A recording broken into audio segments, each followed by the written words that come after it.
Dit is Dinsdag 18 November en hierdie week wandel ons verder met gedagtes uit Kolossense 4 vers 2 tot 6. In Kolossense 4 vers 2 staan daar: volhard in gebed, wees waaksaam en dankbaar as julle bid. Wees waaksaam en dankbaar. Daar is 'n ironie opgesluit in waaksaamheid. Waaksaamheid vra vir ons om wakker te bly. Maar hoe minder jy slaap, hoe minder waaksaam word jy. Die gevaar is dat jy fisies wakker is, maar eintlik is jy aan die slaap. Die ligte is aan, maar niemand is by die huis nie.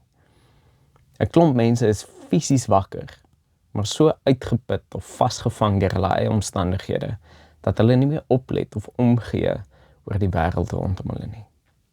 Waaksaamheid vra dis nie vir ons om onsself uit te put nie, maar juist die teenoorgestelde, om uitgerus en wakker te wees vir die wêreld rondom ons. Om nie vasgevang te word deur ons eie omstandighede nie, maar om op te let na die wêreld en die mense rondom ons. Daar is 'n teologiese beginsel wat die Mishu Dei genoem word. Basies beteken dit dat die Here besig is in die wêreld.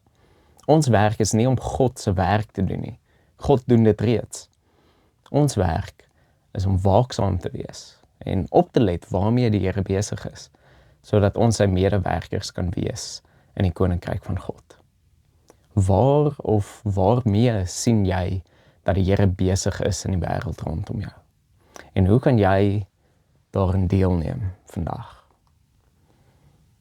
Waaksaamheid stap ook hand in hand met dankbaarheid. Om met dankbaarheid te leef, moet jy oplet.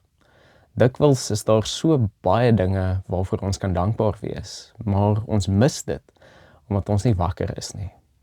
'n Eenvoudige gewoonte is 'n dankbaarheidsjoernaal of gebed. Om aan die einde van elke dag 5 dinge neer te skryf of te noem in gebed, waarvoor jy vir die Here dankbaar is. Maak hierdie week 'n gewoonte daarvan. Dalk help dit jou ook om meer waaksaam te wees en te sien waarmee die Here in jou lewe mee besig is. Kom ons bid saam. Here, hou ons wakker. Gee ons 'n waaksame en dankbare hart, dat ons U stem kan hoor en volg. Amen.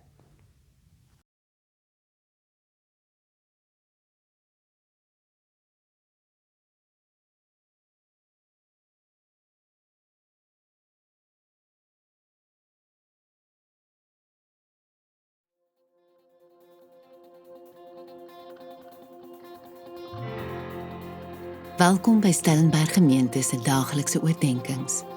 Ons nooi jou graag uit om saam met ons op reis te gaan as geloofsgemeenskap. Nader aan God, nader aan mekaar, om 'n verskil te maak in die wêreld en om voortdurend te vernuwe.